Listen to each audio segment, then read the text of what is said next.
This is week number 5 in the course on world religions for the theology program.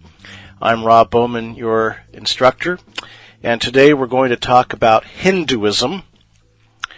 And a point that can be made here, perhaps more about Hinduism than any of the other major world religions that we discuss, is that scholars are very keen on pointing out that it may be misleading to refer to Hinduism in the singular, because in fact Hinduism is a kind of construct or an abstraction. In fact, there are many religions of India, many Hindu religions, and one could therefore perhaps speak about Hinduisms.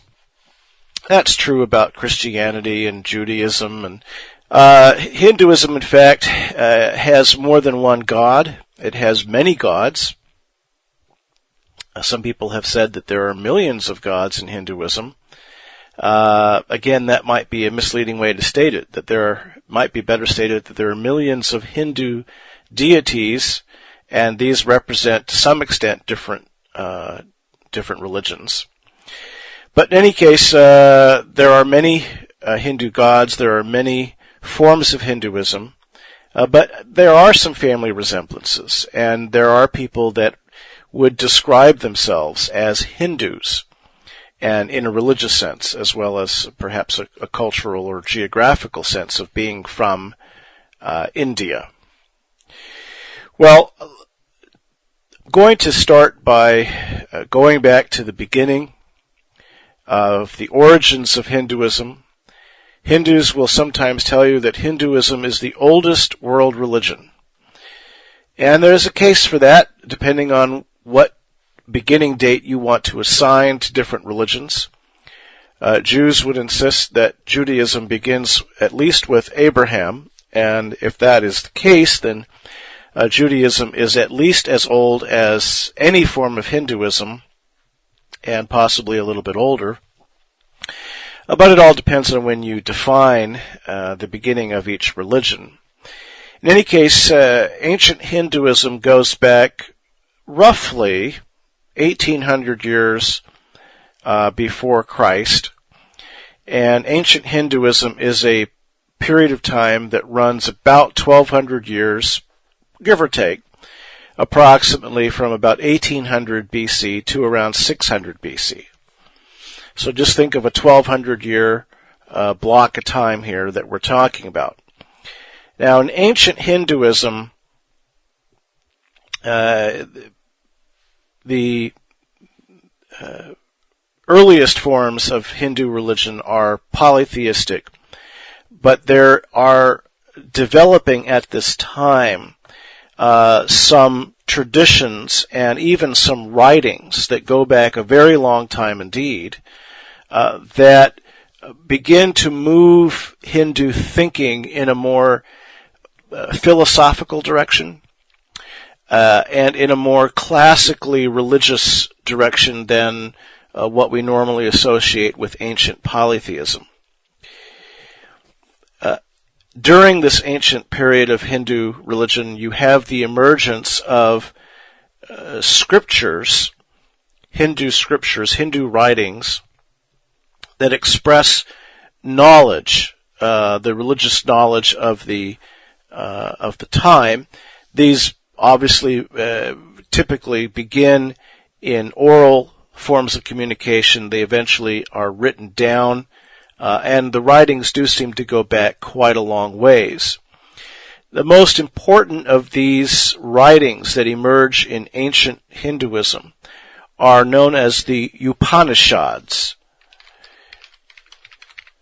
The Upanishads are philosophical interpretations of Hindu polytheistic religion. They begin to move Hinduism away from cruder, people might say primitive, polytheistic form of religion, and at least begin to interpret it in a way that has more unity to the cosmos, has a greater sense of cohesion and coherence as a belief system. Not just, well, there's all these deities out there and we don't know who they are and what they do and, that kind of thing. So you have the development of these more philosophical interpretations of Hinduism in the Upanishads. Now, also during this period of ancient Hinduism, you have some basic developments that continue to have an impact in Hinduism right up to the modern era. But in different ways. You have the Aryan invasion of India, which creates a kind of religious, cultural mixture of beliefs and values and traditions that sort of stir the pot, if you will, during this ancient period. You have, during the ancient period of Hinduism, the formation of the caste system. The caste system is a basic feature of Indian culture, of Indian society, that lasts for thousands of years, and is probably the best known facet of Indian culture. The caste system we'll talk a little bit more about later, but is a system whereby society is stratified into different levels or layers, the higher levels being more privileged and the lower levels being less privileged. The other basic development of relevance here during the ancient period is the development of various worldview interpretations of Hinduism, the Upanishads representing a more pantheistic interpretation, typically, whereas you also have, during this period of time, very polytheistic interpretations of religion. Polytheism, of course, we're all familiar with the concept of polytheism being the idea that there are many deities, and typically in polytheism, each deity has its own turf, or its own domain, its own job description. You have gods in charge of the rain and the thunder and the lightning. You have gods in charge of the agriculture, in charge of harvest time. You have a god of the sea and a god of the land, and so forth. And you do find this in Hinduism. You find various deities emerging during the ancient period. The second major period of Hinduism, and these are rough numbers that I'm throwing out here just to keep it simple and smooth. The second major period of Hinduism is what is called the classical period. The first period, the ancient period of Hinduism, was about 1,200 years, ending about 600 years before Christ. There's no big dramatic event that takes place here. We're just talking about gradual shifts in the way Hinduism is expressed. Around 600 BC, you have the emergence of what comes to be known as classical Hinduism. And this is also a period of roughly 1,200 years. Again, trying to keep this fairly simple to grasp and remember. Classical Hinduism, about a 1,200-year period, from about 600 years before Christ to about 600 years after Christ. All right. Now, in this period of classical Hinduism, you have new writings coming about that reinterpret Hinduism or different elements within Hinduism in some interesting ways. Probably the most famous, well, it is the most famous of all the Hindu scriptures and of all of the classic Hindu texts emerging from this time, is the Bhagavad Gita. One of the things that you have to deal with when you look at Hinduism is there are a lot of terms that will sound very unfamiliar to most Westerners because they are, in most cases, Sanskrit terms, Sanskrit being a common language in a large part of India. And so you have a lot of words here that are going to sound strange, but they don't sound strange to people in India. They just sound strange to us here. The Bhagavad Gita is a classic Hindu scripture, a classic Hindu text that originates as an epic poem. It is India's version of the Iliad and the Odyssey. If you're familiar with Homer in Greek literature, these epic poems of the Iliad and the Odyssey that not only talk about the origins of Greece and talk about, the wars and so forth, but they also talk about the gods and the roles that the different gods played in the lives of the heroic figures in those epic poems of Homer. Well, the Bhagavad Gita is something like that. It's roughly equivalent or analogous to Homer, but for the subcontinent of India. And so in the Bhagavad Gita you have expositions of Hindu belief that are more advanced culturally, more sophisticated, more literate, and at the same time still retain a lot of the colorful features of Hindu religion, popular Hindu religion, that have continued to have some relevance right up to today. Now, this classical period is tremendously important in the history of Eastern religion, because not only do you have the classical flowering of Hindu thought, Hindu belief during this period, but you also have the rise of two other major world religions, one of which is probably more significant in America than Hinduism is, although both of them are well represented now. But the other one, of course, being Buddhism.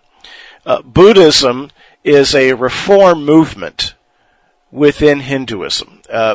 If you will, Buddhism is kind of like Protestantism in the Hindu history, whereas Hinduism would be like Catholicism.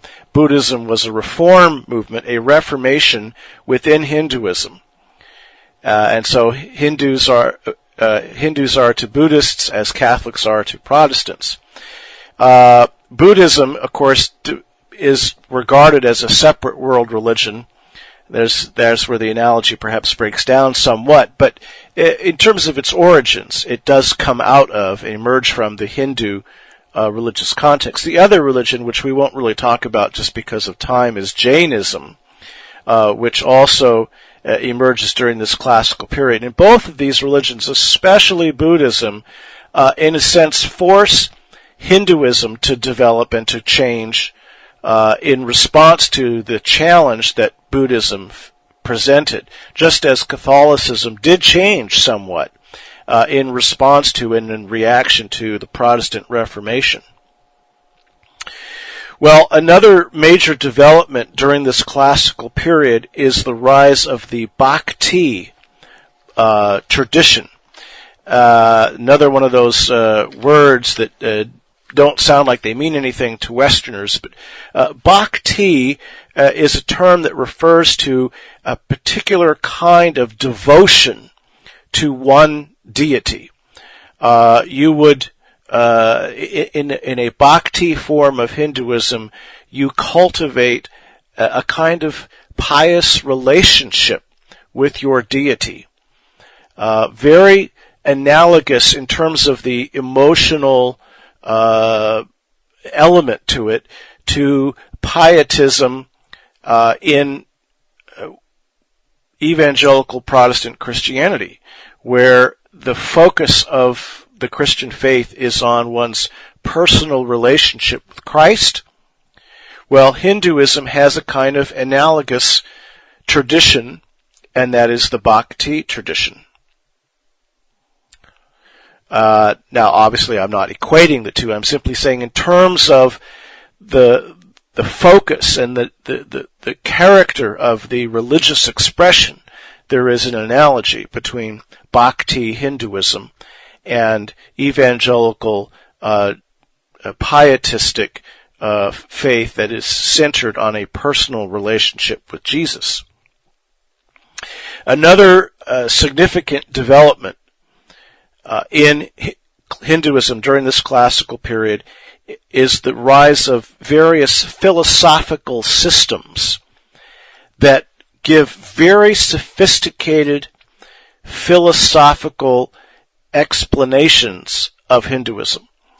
These tend to be pantheistic or something very close to pantheism, and they tend to be very abstract and require a great deal of intellectual effort in order to grasp them and to implement them as some kind of practical philosophical tradition in one's own personal life. The most significant of these philosophical systems was Vedanta, and I'll talk a little bit about that more in a bit.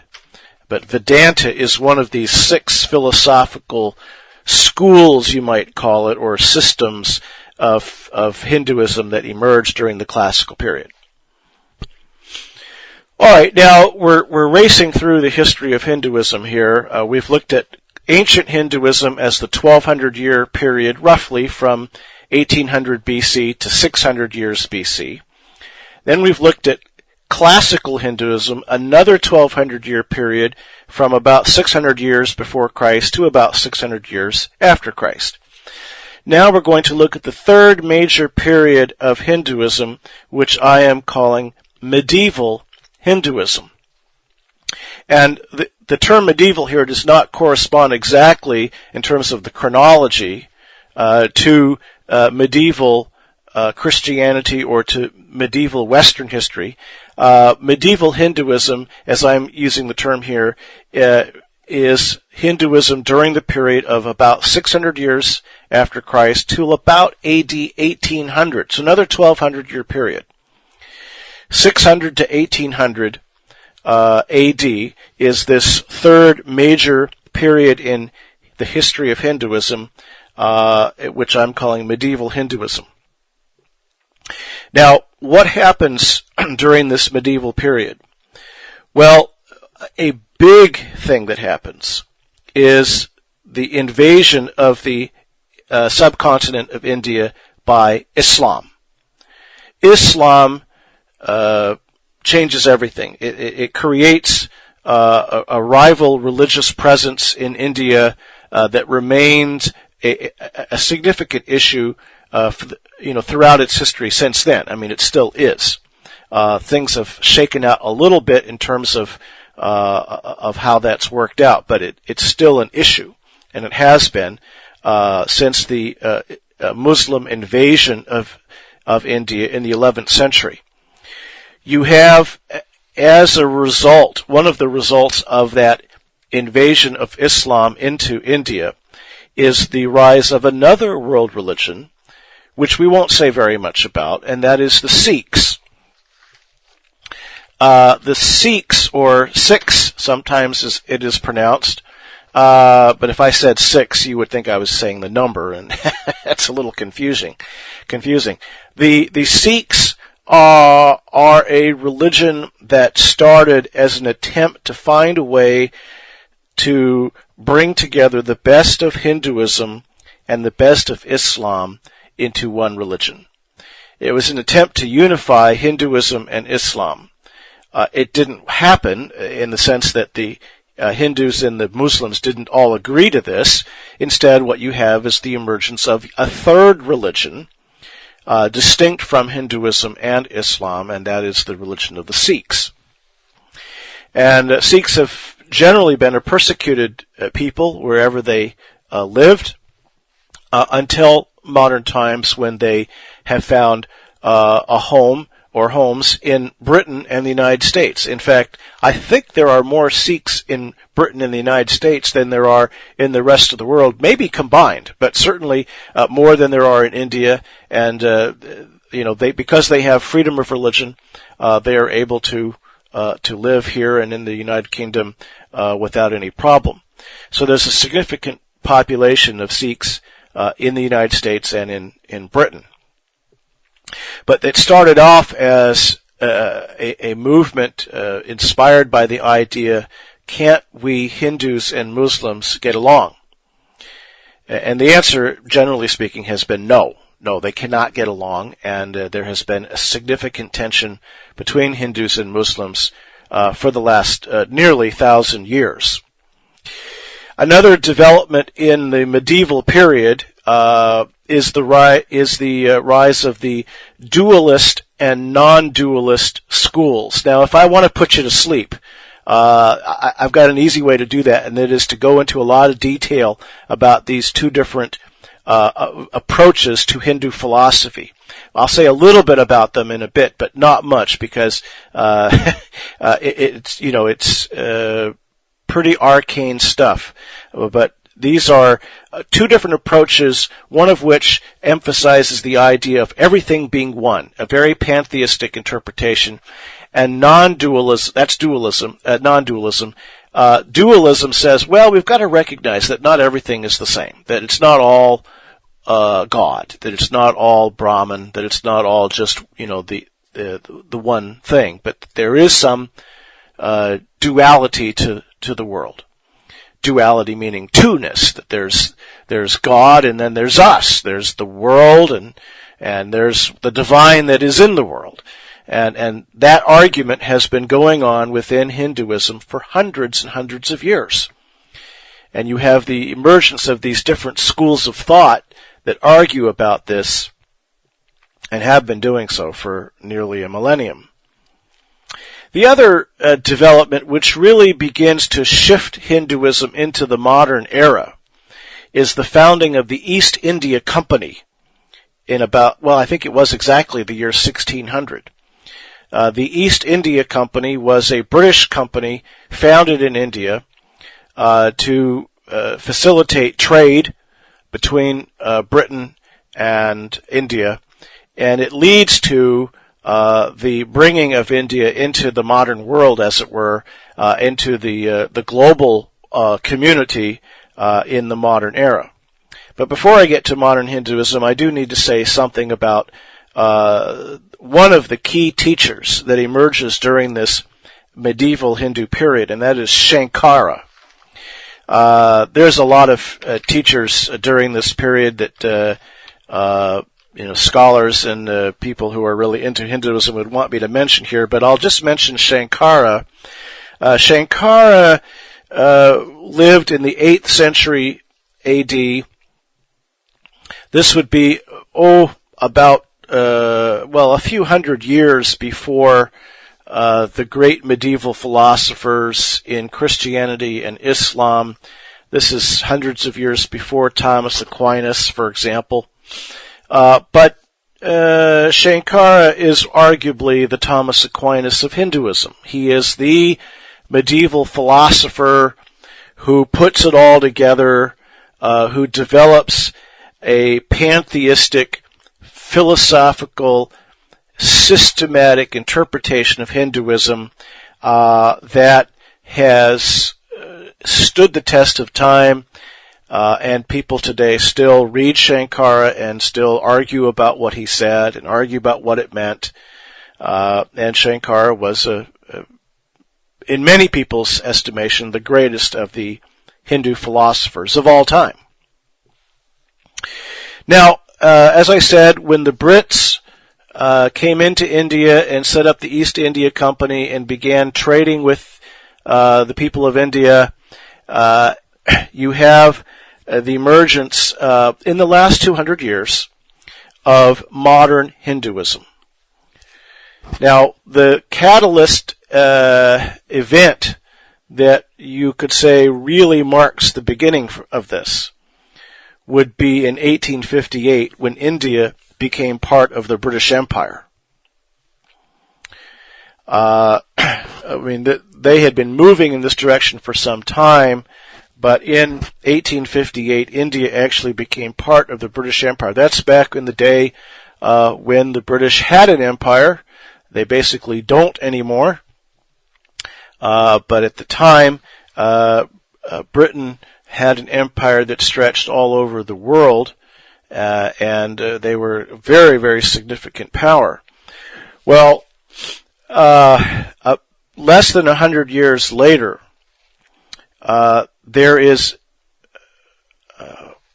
a series of tumultuous events during the period of the Second World War and immediately after. India is kind of thrown into chaos for a number of reasons, one of which is the continued tensions between the Hindus and the Muslims. And what you had eventually develop as a result of this was a division of India, which in some sense had been many tribes and villages and states and so forth for a long time, but had developed a kind of unity as a nation state, especially or at least partly through the role of the British Empire. But as the British Empire divested itself of its colonies and began stripping away elements of that empire one by one, then these nations, these countries where the British had power, had to decide how they were going to govern themselves, and old ancient feuds and tensions would reemerge as the dominant issues in that culture after the British had pulled out. And the dominant cultural divide in India before the British came along and after the British pulled out was this division between Hindus and Muslims. Well, what happened was that there were two regions in the subcontinent of India that were especially dominated by Muslims. And these were kind of the left shoulder and the right shoulder. If you were looking at India and imagining it as some kind of an animal or a person, roughly speaking, there would be this left wing or shoulder and a right wing or shoulder, and this is where most of the Muslims were concentrated. Not all of them, and not everybody in those regions, of course, were Muslim, but they dominated there. And eventually what happened was that there was a division or a partitioning of India, and that left shoulder and right shoulder, or left wing and right wing, as I described them, those regions in India became known as Pakistan. And later on it was Bangladesh and Pakistan, and these things tend to change, and the rest of the subcontinent remained known as India. And they become, of course, after the war, they're independent of the British Empire, and those are all significant events in the development of Hinduism as well, because you have Hindus becoming part of the global world economy, becoming part of the global political or geopolitical system, and you have them talking to people who are Christians and Jews and atheists and whatnot, and you've got people learning from each other and debating things and so forth. So all of this is going on, especially in the 19th and 20th centuries, as a result of, predominantly as a result of the British presence in India. Now, some key developments besides these political developments would be the exporting of Hinduism out of India to the West. And the first wave of this really comes in the 19th century with certain Hindu philosophers, Hindu sages or gurus who went to England and perhaps in some cases were even educated in British universities, Cambridge and Oxford, places like that. And they would export Hinduism to the West. One of these, Vivekananda, was a Hindu Swami who spoke at the World Parliament of Religions in Chicago in 1893. There was actually a second World Parliament of Religions held in Chicago in 1993. I regret that I didn't go to that, actually. That would have been a very interesting experience. But the first one, obviously, I'm too young to have gone to that one. But this first one in 1893 was the more significant of the two because it opened the floodgates in the West to Eastern religion.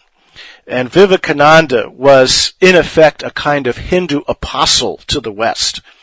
He was the figure who gave to the English-speaking world the message that Hinduism could be religiously respectable in the West. Up to this point, really, the vast majority of people in the West viewed Hinduism as an archaic, even barbaric, superstitious, backward religion. It was associated with the polytheistic origins of Hinduism, and it was just not regarded as particularly respectable, intellectually speaking.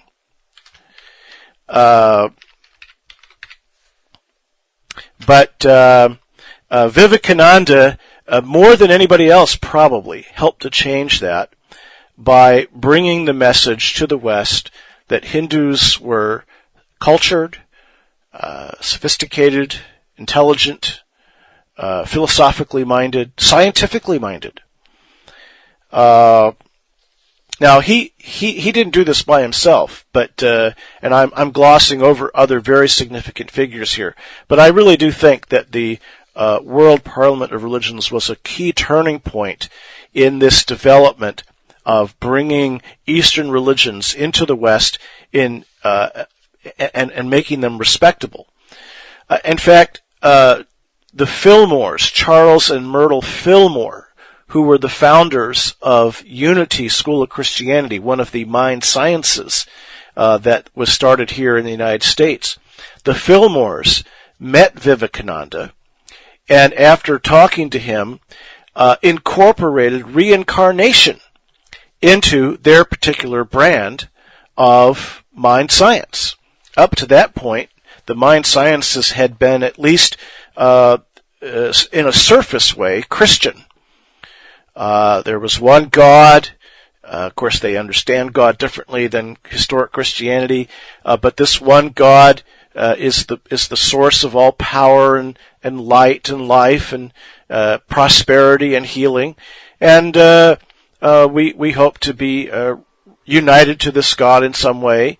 And it all sounded, pretty Christian. But then when you brought reincarnation into it, people's heads started spinning. What? Reincarnation? Isn't that what those Hindus believe? Well, indeed. But that's where the Fillmores got it. And if you want to know where the New Age movement comes from, to a significant extent it comes from the influx of these Eastern mystical ideas, reincarnation and pantheism and so forth, into the West through Vivekananda and people like that who brought that in. Now, there was a second wave of Eastern spirituality, Eastern religion. The foundation had already been laid. The groundwork had already been done. But you get a second wave of this in the 1960s, which didn't used to seem like they were so long ago, but now we're talking, close to 50 years ago. But in the 1960s, a lot of this Eastern religion, and Hinduism in particular, began to be very chic, very popular in the West. It helped a lot that the Beatles were enamored, or at least George Harrison was enamored of Hinduism. And it's hard to overestimate, and perhaps it's hard now to believe, nearly 50 years later, how enormously influential culturally the Beatles were. But they were a significant force in popularizing Hindu belief. And of course, the famous Hare Krishna song, My Sweet Lord, that was a Hindu song. That was a song about Krishna. And the term Hare Krishnas refers to a particular organization that was set up here to make Hinduism a significant presence here in the West. The International Society for International Society for Krishna Consciousness was founded and was really an import of Hinduism into the West. ISKCON, almost nobody knows it by that name. Everybody seems to know it by the name Hare Krishna. Another example of importing Hinduism into the West was Transcendental Meditation, more popularly known as TM. And in the 1960s and 1970s, the developers of Transcendental Meditation managed to get TM introduced into college and university school settings, even classrooms, occasionally even into secondary schools, high schools, as a scientifically proven relaxation technique. And this was the appeal that these Hindus who tried to import and succeeded to a great extent in importing Hinduism into the West, this is the tactic that they took. The strategy was to say, look, we're not talking about religion. We're talking about scientific methods of improving your life. That's a very American appeal that is being made there. And so that's how they did it. Now, TM is religious.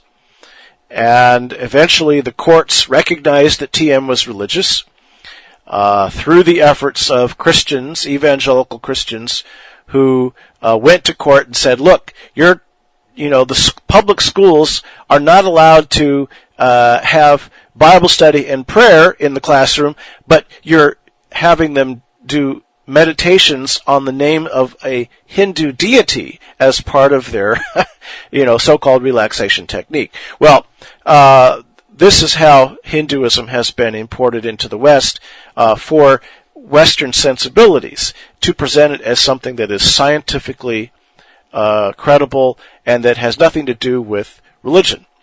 Today, the Hindu import of choice is yoga.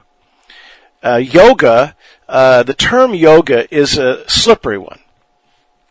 Some people use the term yoga to refer simply to stretching exercises, where you sit in a particular position, where you stretch your legs, and you do different things in order to make yourself more limber and feel better, and breathe better, and so forth. Well, that's not what Eastern people mean by yoga. They mean something much more than that. We'll talk about that in a little bit.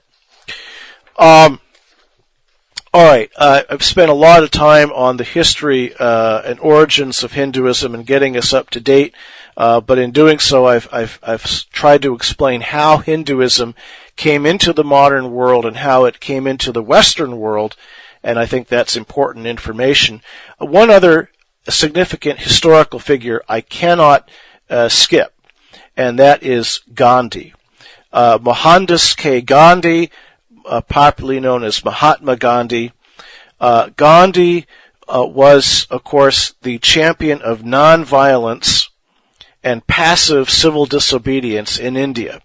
Gandhi led the effort in India to independence from the British Empire.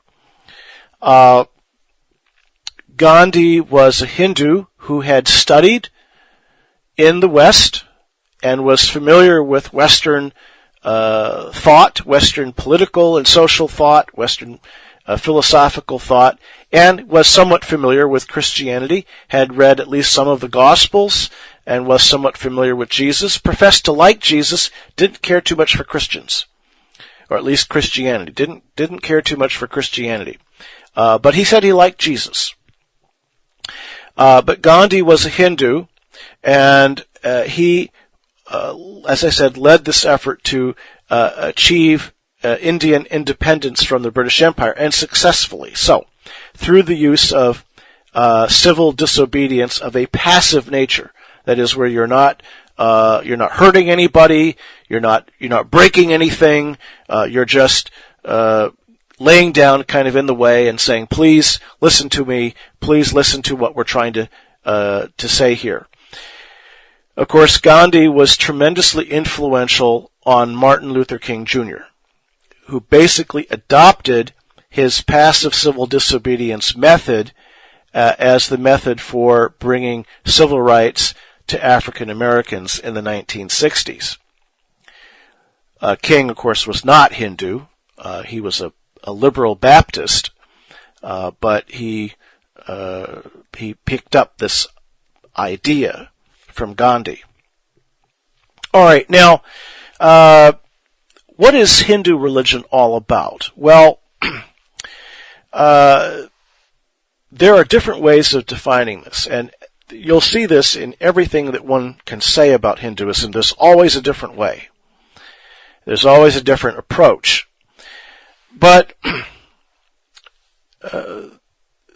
the path or goal of Hinduism that is most significant in terms of its import into Western thought is the goal or path of moksha. Moksha is the term that could be paraphrased or translated liberation, freedom. Now, liberation in or moksha in Hindu thought is what people really want. What they really want and need is they need liberation. Now, what does this mean? Well, obviously, Westerners who hear this, tend to think of political or social liberation. That is not what it means in Hinduism. That may be a byproduct, but generally speaking, liberation in Hinduism means freedom from all the limitations of ordinary experience. It means being free of death, free from a feeling of separation from other things, freedom from the separation from God, however God is understood. It is unlimitedness, unlimited being, unlimited knowledge. You're completely liberated from all of the boundaries that separate you from others and that separate you from the cosmos and that separate you from God, however you understand God. And so it's really about a kind of, in many cases, a mystical union with God or a mystical absorption into God, in which you rise above or transcend all of the divisions between you and me and the world and nature and the cosmos and God. And that's what moksha historically, classically means in Hinduism. So you want this liberation. You want this moksha. And it has something to do with God, but now here again, Hinduism has rather a diverse collection of views about God. God in Hinduism has been and is understood in a variety of ways. Now, there are a lot of ways even to explain this. I'm just going to dive in here and do it this particular way. We can distinguish in Hindu religions, if you want to call it that, or Hinduism, 4 major Hindu gods or deities. There is a kind of triumvirate or 3 leading gods that are commonly cited as the 3 main gods, but there's also a 4th that probably should be noted, and I'll talk about her as well. Brahma is the first of these. Brahma is the creator god. If you were looking in Hinduism for something closest to the Christian conception of God, you might go with Brahma. You might not, but that might be where you might think, because Brahma is the creator. Creator doesn't have exactly the same meaning as it does in Christianity or Judaism, but very similar. The positive, constructive role of making things into some kind of coherent world, that's what Brahma does. And he's the first of this triumvirate or triad of gods that Hindus commonly mention as part of their belief system. Hindus don't generally worship Brahma. I mean, they might, but his role is basically that of bringing the world into existence. So that in fact Brahma is kind of like God in deism. You may be familiar with deism, is a Western belief that God made the universe and then he was done. He wound up the universe like a clock after making it and set it to ticking, and that's all he does. He doesn't get involved in the world after that. He doesn't do miracles. He doesn't reveal himself to people. He doesn't communicate to the world or to the people in the world. He just sits back and perhaps watches, and perhaps he doesn't. Well, that's deism, and it's similar to what Hindus commonly think about Brahma. The second deity is Vishnu. Vishnu is the preserver deity. Vishnu is a purely benevolent god who, according to popular Hindu belief, has incarnated himself numerous times, both as animals and as humans.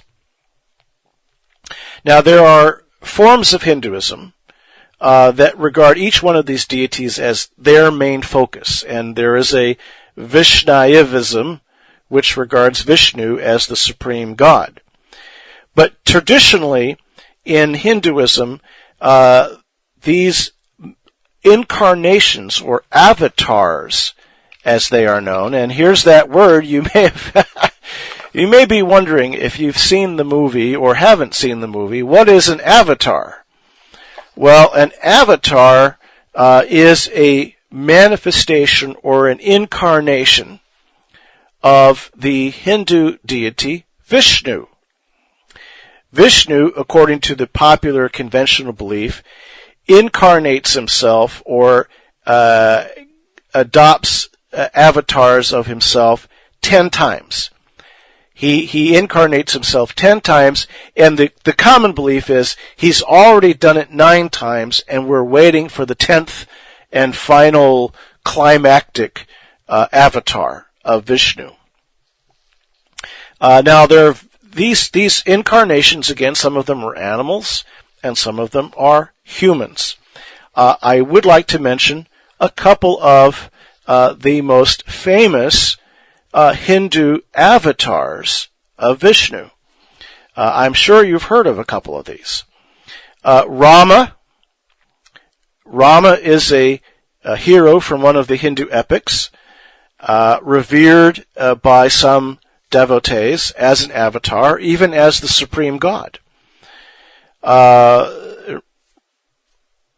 And Rama is still popular in some circles in Hinduism.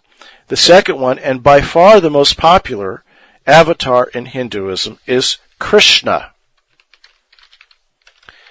Krishna is an avatar of Vishnu that is popularly associated with one of two forms. The first form is a more popular folklorish belief in Krishna as a young cowboy who enjoyed the ladies. He was really good with the ladies. According to some stories in Hindu folklore, he had up to 16,000 girls, not all at the same time, but he was apparently a very virile, heroic lady killer. Solomon had nothing on him. Wilt Chamberlain had nothing on him. I mean, 16,000. Now, Hindus today, generally speaking, especially, of course, in the West, but almost anywhere you would go, Hindus would interpret the story about Krishna, the cowboy lover, they would give it a symbolic, spiritual meaning.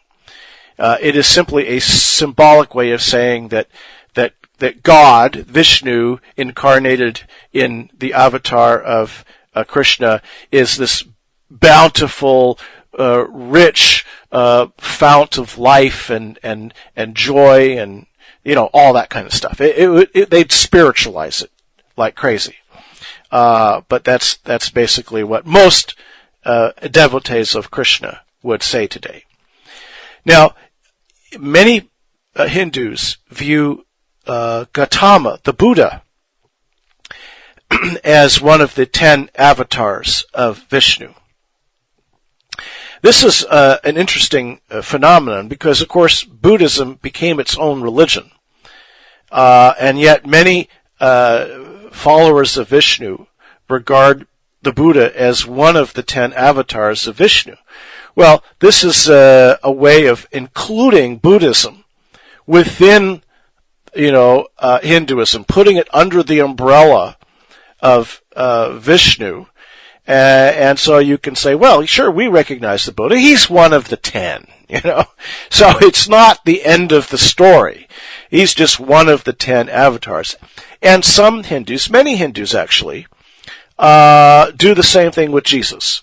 Now, Jesus is not classically identified as one of the 10 avatars of Vishnu, but many Hindus very generously count him as an honorary avatar, as it were, of Vishnu, and perhaps an avatar of Vishnu for the West. Now, from their perspective, that's a compliment to Jesus, and it's an acknowledgement of his person and his obvious sense of being divine, and they will acknowledge all that and say, yes, of course, he was an incarnation of God. There have been many of these, and Krishna is one, and Christ is one. And that's how they very often deal with Jesus. Now, the third deity in the triumvirate, the Trimurti is the Sanskrit term, the triumvirate of gods in classic expressions of Hinduism is Shiva. Shiva is the destroyer, and many times Shiva is thought of in terms very similar to the devil in Western religion. A terrifying, terrible being responsible for all death and destruction. That was the original thought, apparently, was that Shiva was the devil. Not that Shiva was Lucifer, you understand, but that Shiva was something like the devil. Now, a more philosophical development in Hinduism came to interpret Shiva as the destructive work that is preparatory for new life. that Shiva represents the death part of the cycle of death and regeneration. If you will, Shiva is winter, and Brahma is spring, or something like that. Or maybe Vishnu is spring. So Shiva represents the death that is necessary in order to create the conditions to have new life come again. And this is how many people in Hinduism have, generally speaking, how they typically have reinterpreted Shiva the destroyer.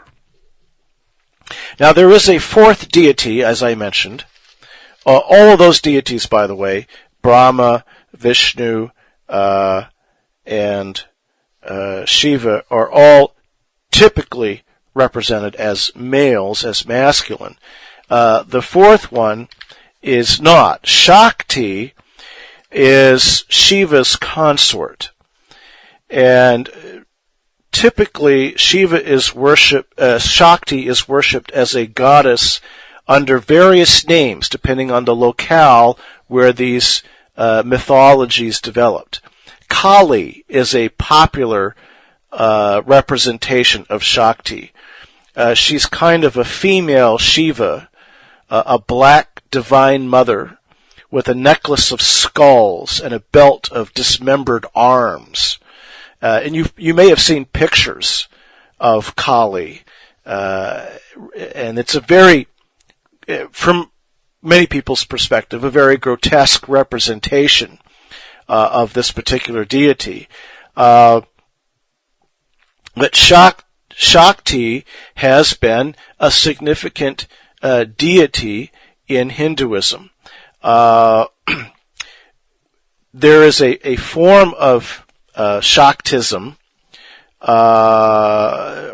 of belief in Shakti, that is a Hindu version of a religious movement more associated with Buddhism called Tantrism.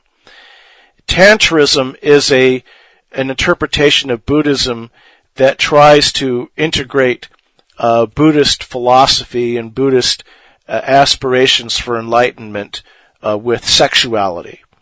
And there is a Hindu version of Tantrism which is focused on Shakti as the embodiment of sexual energy that produces all new life. You could see how this would be very interesting to people in the New Age movement, to Westerners who are really into the whole idea of sexual liberation. And here's a religion that actually says that sex can be liberating. Well, where do I sign up? This is how many people view Eastern religions. They are excited about it because it actually seems to provide some religious, spiritual justification for sexual liberation. And I don't want to overplay this, but I don't think it should be understated that a great deal of the appeal in America, especially, all right, of these different forms of Hinduism and Buddhism, Eastern spirituality, is that they are at least compatible with, and in some cases encouraging, of these values that Westerners bring in terms of sexual libertinism. Do whatever feels good.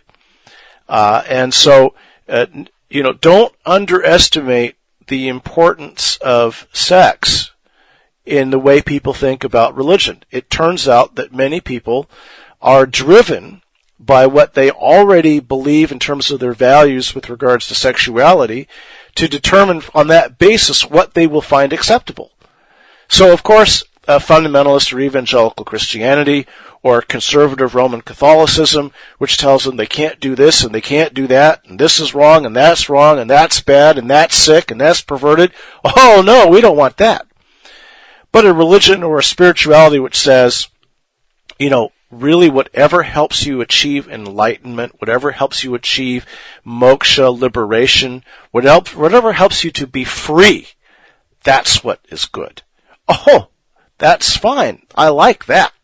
And so people will gravitate toward these different spiritualities because they often claim to find in them something that validates what they already have decided to believe in the area of sexuality. Now, what's ironic about this is that, classically speaking, the Eastern religions have been very much anti-sexuality. They have the classic forms of Hinduism and Buddhism, especially Buddhism, have discouraged serious practitioners from engaging in any sexual activity, even in marriage, because it was thought and is thought by many people in these classic Eastern religions that sexual activity, even in marriage, distracts you from realizing your oneness with the divine cosmos. So if you're hung up on that, then classic Buddhism isn't for you. So I just introduced that because it's something evangelicals may not even feel comfortable talking about, and yet we've got to recognize that one of the reasons why people are being attracted to some of these religions is not because of their theology, but because of their views on sexuality or other kinds of moral issues.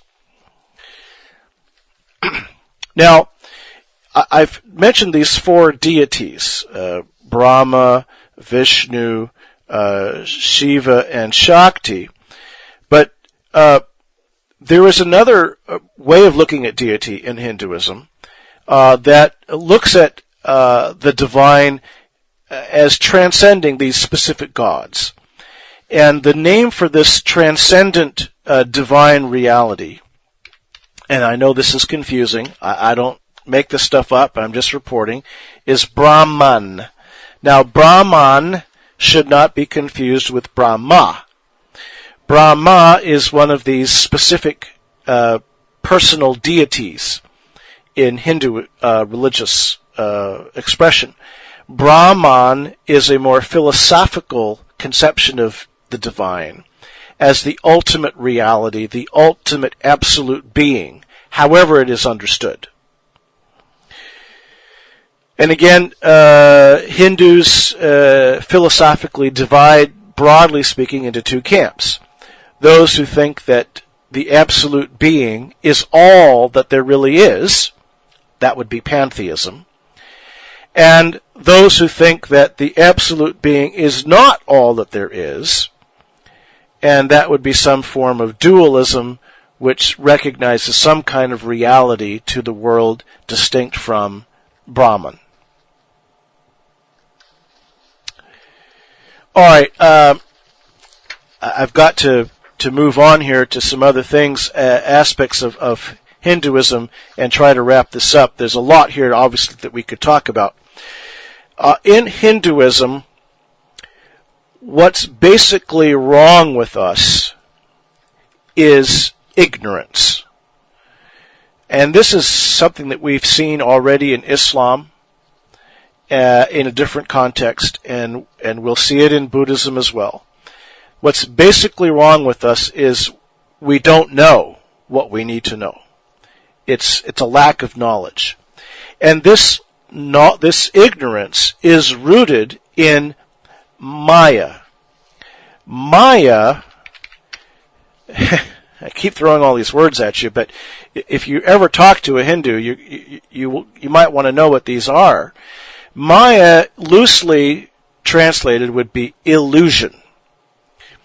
Maya is the facet of reality that isn't quite real, that leads us to ignorance because we mistake the illusion for the reality. And in most forms of Hinduism, the physical world and the cycle of birth and life and death and all of that is either illusory or at least somewhat illusory.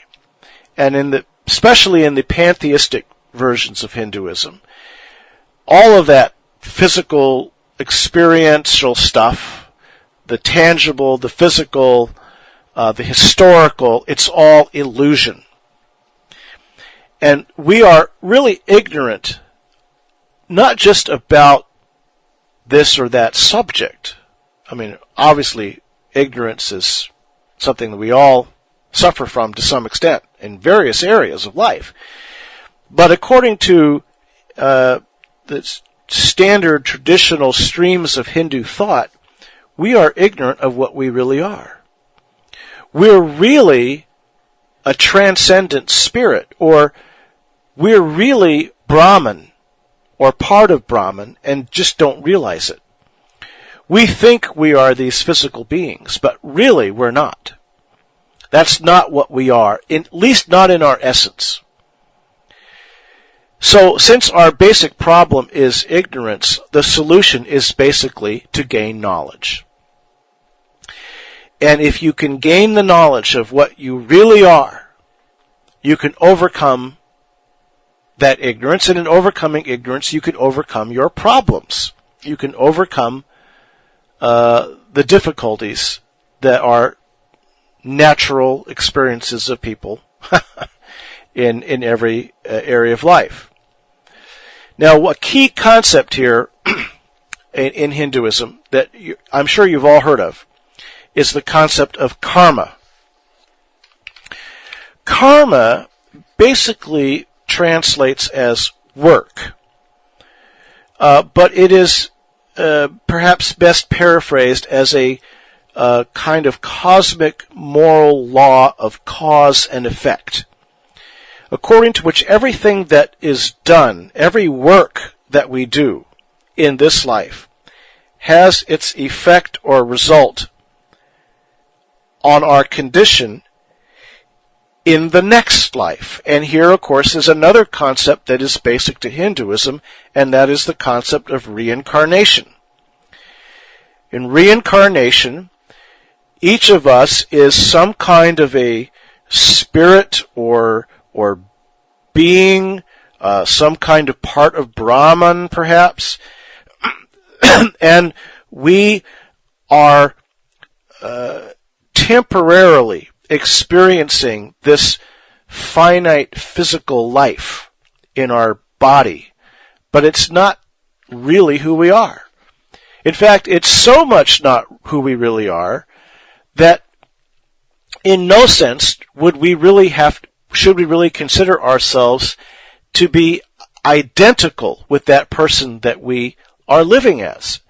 If reincarnation is true, I am not Rob Bowman, but rather I am some transcendent being, some transcendent reality that is only now temporarily occupying this body and living out this particular role, but when I'm done with this, I'm going to move on. So that's not really who I am. And when I move on, I will move on. Rob Bowman will be no more. Rob Bowman is just a temporary suit of clothes that the real I wears. Now, in Hinduism, classically, and right up to the present, you can be reincarnated as an animal, or as a human, or possibly as some kind of incorporeal being. Why that would be called reincarnation, I don't know, but some kind of extra physical spirit. And this reincarnation will repeat over and over. Now, Westerners have kind of a funny view on this. Westerners tend to view reincarnation as some kind of romantic notion. Gee, I might have been a prince in India in a past life. It sounds kind of cool, you know. That's not how Hindus view reincarnation. They view reincarnation as a curse. It's like being stuck in a loop, and you have to repeat over and over and over and over and over again. And you're stuck in that loop. And the goal of life is to get out of it. Hindus do not view reincarnation as this wonderful blessing, but rather it is basically a curse. Now, it's a necessary curse because we want to move on to the greater transcendent reality. But the fact of the matter is if we have to get reincarnated again after this life, that means we haven't finished what we were supposed to finish in this life. And so Hinduism basically views reincarnation as a downer, as a curse. Now, a funny thing from a Western perspective is, but something that's taken very seriously in Hinduism, is that according to Hinduism, the cow is further on the path to moksha, to liberation, than human beings are. They are closer to Brahman than human beings are. And that's why cows are worshipped in India. That's why they don't eat cows. And this practice was defended by as sophisticated a Hindu in modern times as Gandhi. According to Gandhi, and I'm quoting here, man through the cow is enjoined to realize his identity with all that lives. End quote. So, Hinduism regards the cow, venerates the cow, worships the cow as a being that models for us what it is like to be that much closer to enlightenment, to liberation, to freedom, to oneness with the divine. Now, historically, the concepts of karma and reincarnation were understood in Hinduism to justify the caste system. If you were born into one of the lower castes, that was a reflection, according to this view, on your work, in your karma, in your previous life. If you came back in a lower caste, that's because you needed to in order to make up for your bad karma in your past life.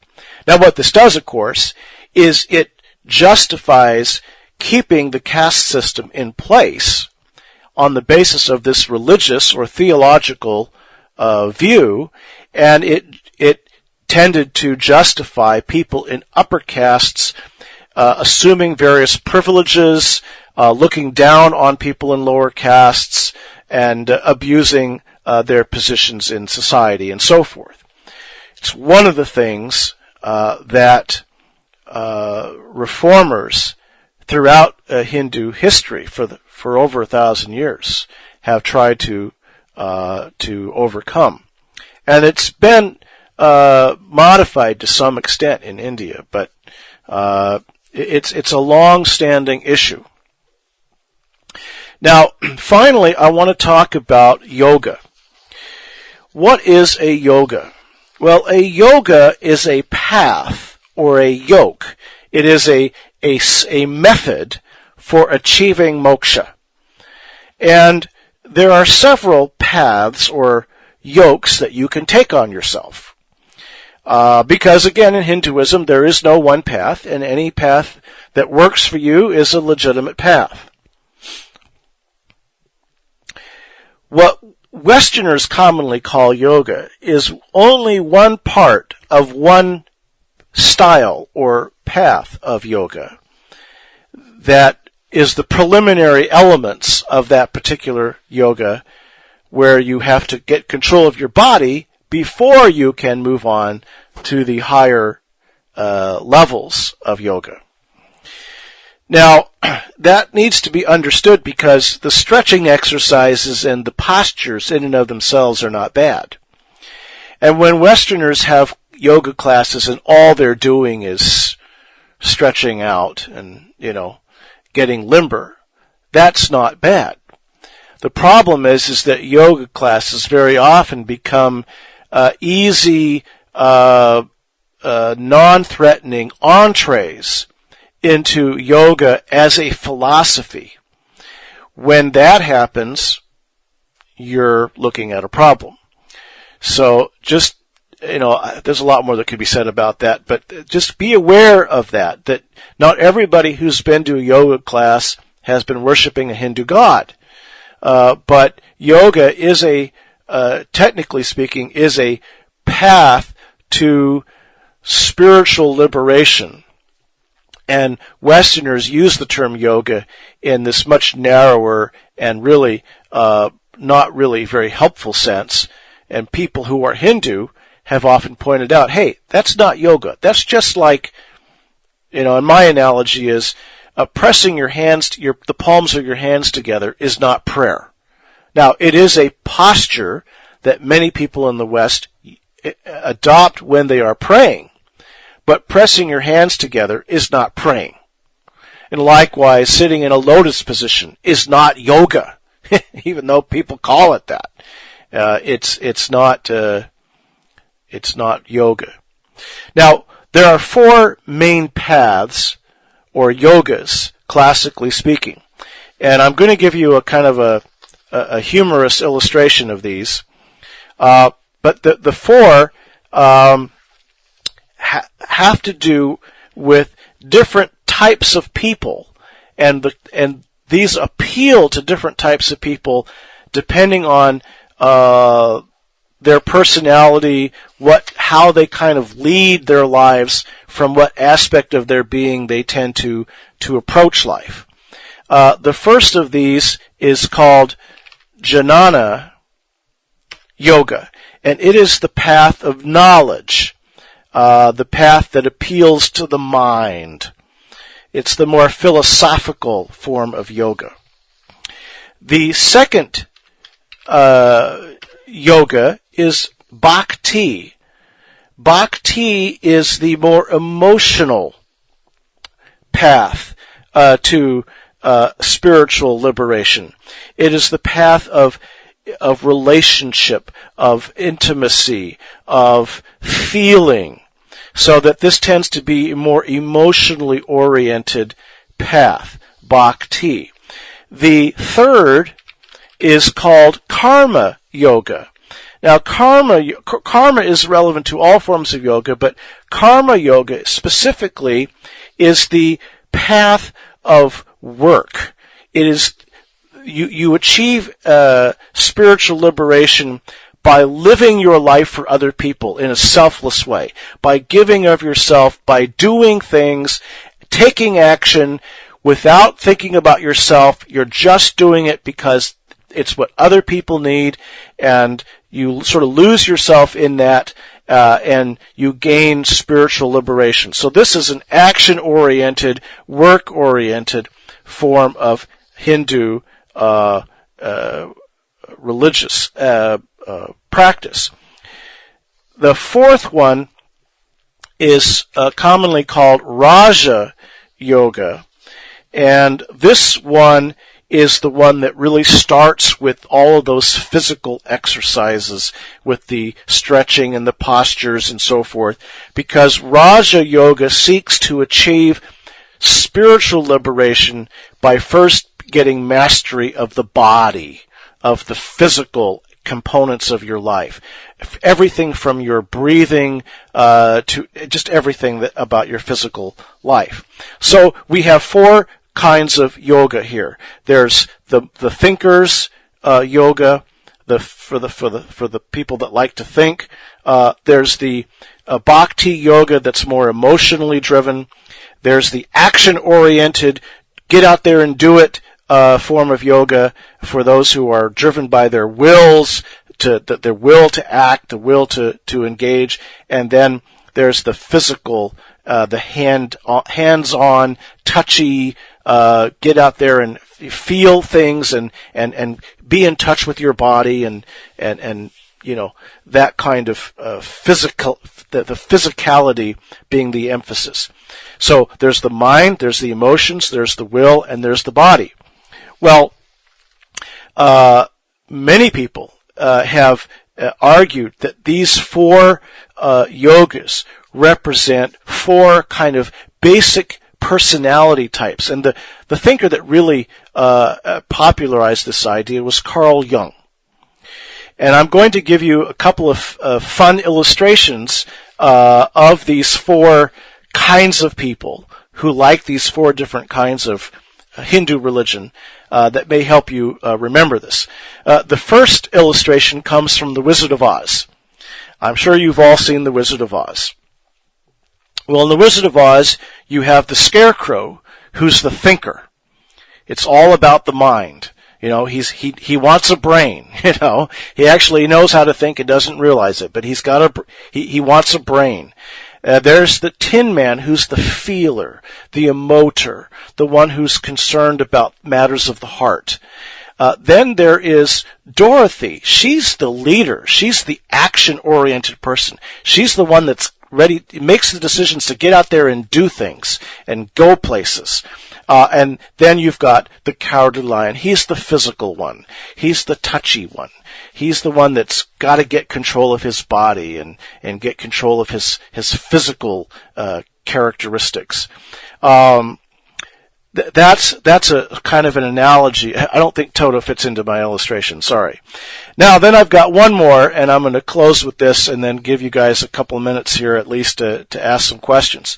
My second illustration of these four personality types is from Star Trek.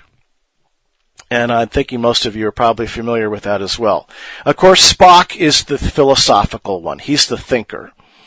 McCoy is the emotionally oriented one. As Spock is fond of pointing out, McCoy is always reacting from his feelings. And then, of course, Kirk. Captain Kirk is the doer. He's the action-oriented person, the strong-willed individual who just wants to go get the job done. And then Scotty, the chief engineer, he's the one that's always got to have his hands on something. He's the one that's always got to be touching something and feeling it physically, and that's where he's kind of coming from. Well, these four personality types, according to Hinduism, they all have an opportunity to achieve spiritual liberation through the yoga of their choice. So Spock would obviously be most interested in Jnana Yoga, the path of knowledge. And you could go down the list and see how this works out. Well, perhaps that'll give you kind of a fun way of remembering those four different kinds of yoga and giving you a sense for how these different approaches to Hindu religion work. I'm sorry we've run out of time. Next week we will take your questions about Hinduism, talk a little bit about sharing the gospel with people of a Hindu background. I'm sorry I ruined Star Trek for you. And I hope that you have found this informative. Many people in the West do not know much about Hinduism. They may actually know more about Buddhism. So I hope that you found this helpful. Thanks very much. Sorry we've run out of time.